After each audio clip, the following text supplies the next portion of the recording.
Visualize mo na wala kadaan ko na no, matabo, isahin mo mga students, wala ko na no, ilang mga learn at the end of the class. Students, what are the academic, social, physical, personal, and emotional needs of my student in different grade level? So, ano po na ilang needs sa grade 1, grade 2, or grade 3 na sa ilang pagtudlo? Materials. What instructional materials and resources do I need for the lesson to be successful? Ano po no, ang instructional materials na effective nga para maging successful ang pagtudlo ni teacher? What are the indigenous materials available in the community? So, pinapamisa ng teacher kung ano ang mga indigenous materials na available sa atin na community. Number 4, strategies. Which teaching strategies will help my student learn the most? What activities will my student participate in? Do the activities allow for differentiation so that students can approach it at different levels and in different ways? How will I make it flexible in the event of unforeseen circumstances? So, sa strategies ni teacher, para sa ilang strategies kung paano yung maguligan ng mga students na makabalo ulit. What activities will my students participate in? Ginapamisa na nga daan ni teacher kung ano ang activity na mag-participate si students. How will make is flexible in events and so, ginapamisa na nga daan ni teacher kung ano paglit na hindi niya problema, kung ano matabo.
parts of a lesson design.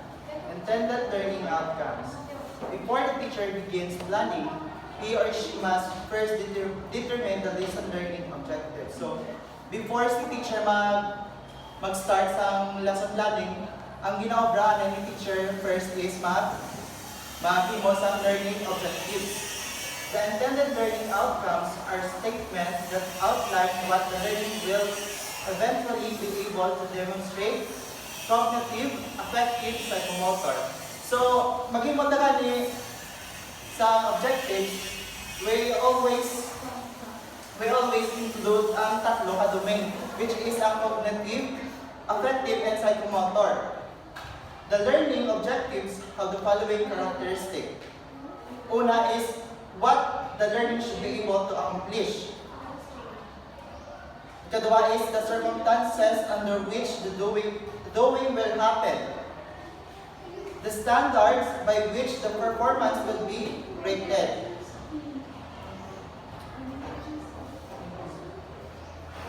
Some characteristic and description. Sa asilasin specific, ang isang describe the specific and their objective without using complicated language. So, as we write or we make objective, dapat naka-specific. Wala tagagamit sa complicated language. Then, measurable. Can be displayed in a tangible way, can be assessed, outcome and quality of accomplishment can be observed. Ano measurable? Yes, Mikay?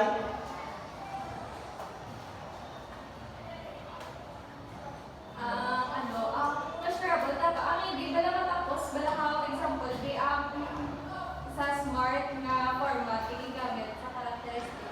So, balik sa learning objectives, dapat hindi mo pala tapos ang capacity sa students nga mabalan, dapat yawa, gaw broad, pag-gawa yun, pag-dahila nga, that's why measurable at gamit. Thank you, Mikay. Katatlo is attainable. Can be completed within the time frame specified and sufficient resources are available. So, when you make a lesson plan, gagawin ko yung time frame kung saan kung anong dapat ano ganito ba?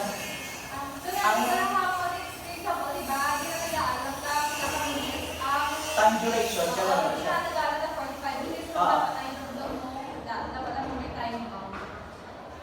Apat is result-oriented or relevant. Is relevant must be connected to the student life experiences. So, kung may mga lesson plan, dapat we consider result-oriented and relevant. Dapat connect man sila real life experiences. And the last one is time-bound. Can be completed in a given time frame. So, dapat Diyos man na yung attainable.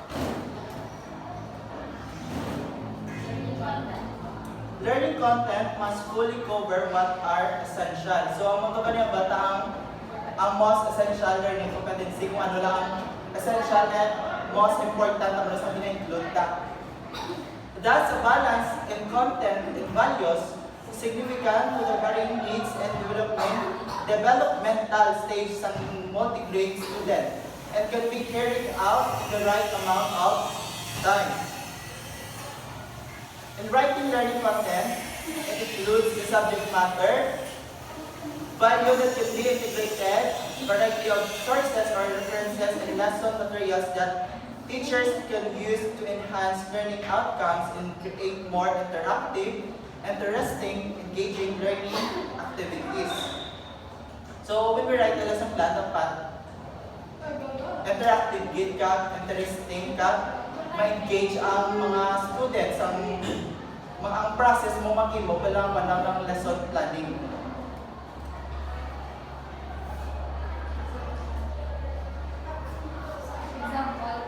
Example sa learn.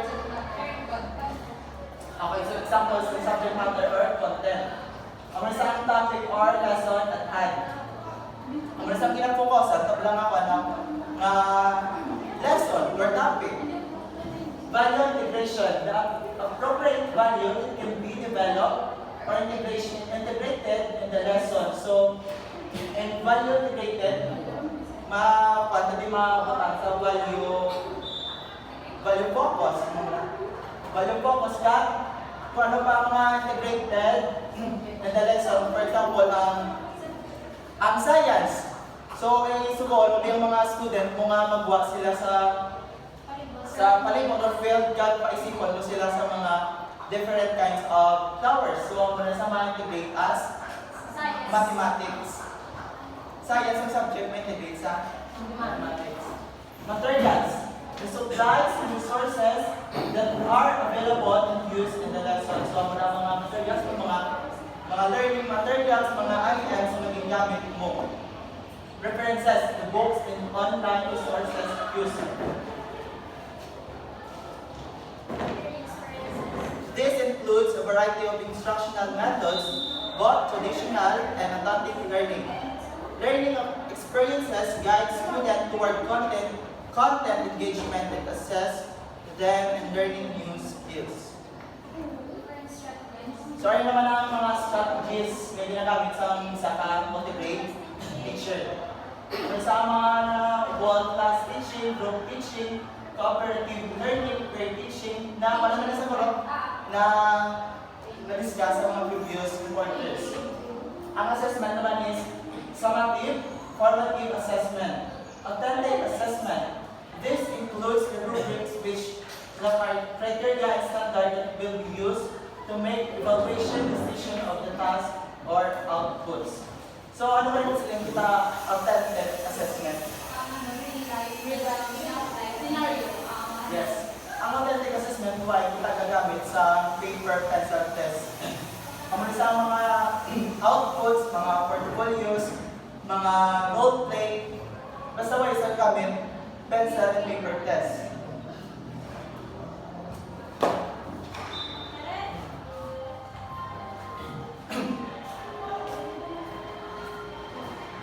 So, kaya nakitala tayo ng mga format sa lesson group design.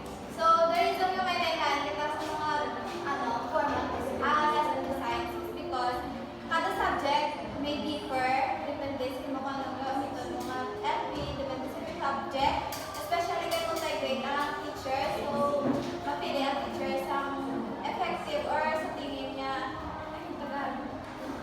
sa pamatyagan niya, sa pamatyagan niya effective sa iya nga iklasihan, whether it is grade 4, 5, 6, mga muna, or different nga edad sa mga estudyante. So there are different formats of lesson designs. First is we have Johann Friedrich Herbart steps. Ikaduwa, meron kita 5A's or 4A's. Meron kita 3I's, 5P's, and 4P's. May 7 or 7P's, 4P's or 7P's. We will discuss first the Johann Friedrich Herbart steps. So the Johann Friedrich Herbart steps, or the GF, Herbart's instructional ideas, which were particularly applicable to instruction, had a strong influence on late 19th century teaching practices, particularly in the United States, where educational leaders founded the National Herbart Society in 1895. That is according to Kim 2009. So, ang Johann Friedrich Herbart steps, most dapat kuno active din nating teacher. So, while active na teacher, need yaman ang full cooperation sa mga students, nag-active cooperation sa mga students. So, amo na ang steps ang iya ni Johann Friedrich Herbart steps. So, first, the preparation, a technique for motivating students' interest in a subject by connecting new material to be learned with relevant prior ideas or experiences. So, again, i-note ko lang, nga kay Johann Friedrich Herbart steps, ginano, emphasize, again, nga dapat makuha sa teacher ang attention or ang interest sa isang estudyante before sa mag-proceed sa pinakano sa niya nga lesson planning. So, the preparation ng muna, ang technique for motivating, ano ang technique gamito, ano ang himuon ni teacher para makuha yung ang mga estudyante ang mag-engage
is associate naman kung ano nakita niyo sa sudadero na tunado niyo. Next, katulad na sa generalization, a procedure that is specifically important in education and is intended to develop the mind beyond the level of comprehension and the concrete. Di kaya nga, tagan mo na to sila sa idea sa mga different na ikaw na lang mahatag sa mga wala na nila na balaan. Bali, pa-size mo, ipalawak kung pag yun nila kapag i-chinde about that specific na diagram or specific na topic. Next, application. This refers to applying newly learned concepts to one's own experiences. Kasi sa ating naging klase, ano natunan nyo? Yung tayo na direct, ano sila sa ilang background. Next is the recapitulation or evaluation. This step is designed for teacher to determine whether students have grasped the materials when reviewing a lesson or assign tasks to the students. Ano natunan nyo na sa balik isa-isa? Kaya diba kung sa application is may chance pa mga estudyante. Sa evaluation, nga dali niya grabe yung mabalaan ko ano ilangan or sa in their own by giving assigned tasks to the students. So next yun Diana sa yung prediction. Next, 5 A's or 4 A's. So 5 A's or 4 A's, this is a 4-phase structure. It's based on Oakes experiential learning theory, which aims to educate students. Before we proceed, galing na ito ko na example sa yan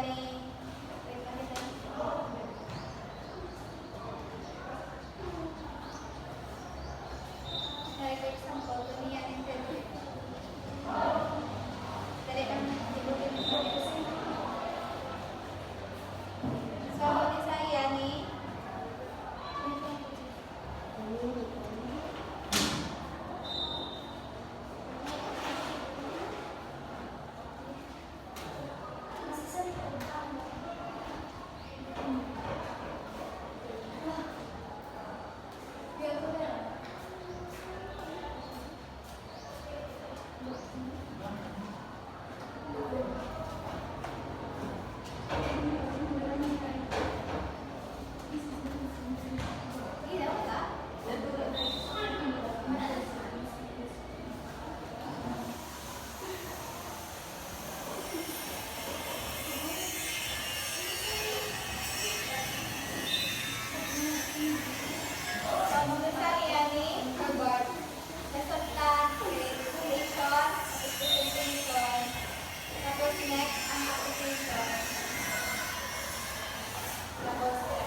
concrete experience or feeling. Phase 2, reflective observation, watching. Phase 3, abstract conceptualization or thinking. Phase 4, active experimentation or doing. Sa phase 1, parang mga na motive sa mga estudyante, pakita nila yung sila. Sa phase 2, sa phase 3, drama na emphasize or i-develop na nila mga understanding. Phase 4, program na sila. So, muna sa active experimentation, trying out what you have learned, sabi sa concrete experience, sabi sa actual experience, abstract conceptualization, learning from the experience, tapos reflective observation, reflecting on the experience.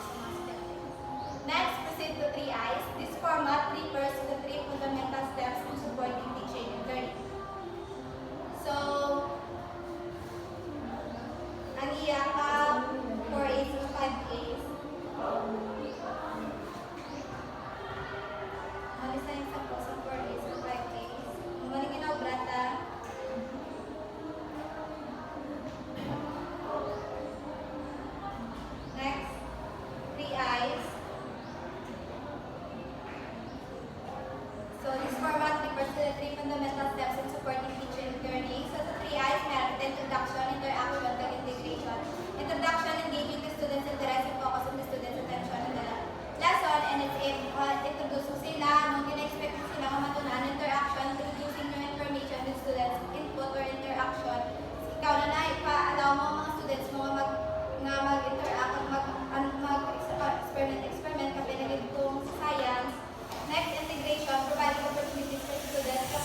particularly in science and mathematics. Engagement, exploration, the 5 E's: engagement, exploration, explanation, elaboration, evaluation. Engagement, presenting an activity or exercise that engages students, stimulates their curiosity and allows them to share what they have learned or know about the subject. Activities of pupils develop connections with existing knowledge and new ideas within the subject.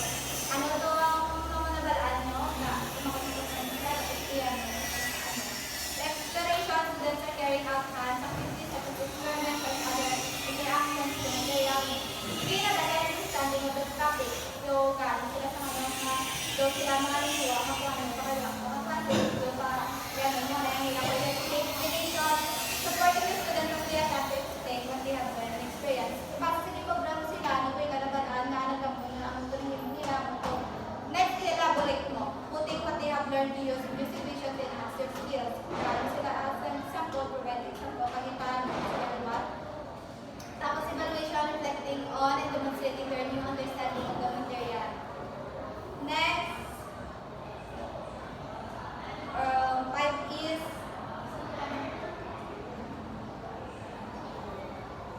sa 5 is engage, explore, explain, elaborate, evaluation, and then assignment. And the last is the 4 P's. This is 4-step format is appropriate for skill acquisition and physical education, music, and art. So commonly this is used for education, physical education, music, and art. So 4 steps, we have the preparation, presentation, practice, performance. Preparation, clearly conveying their past understanding of today's lesson.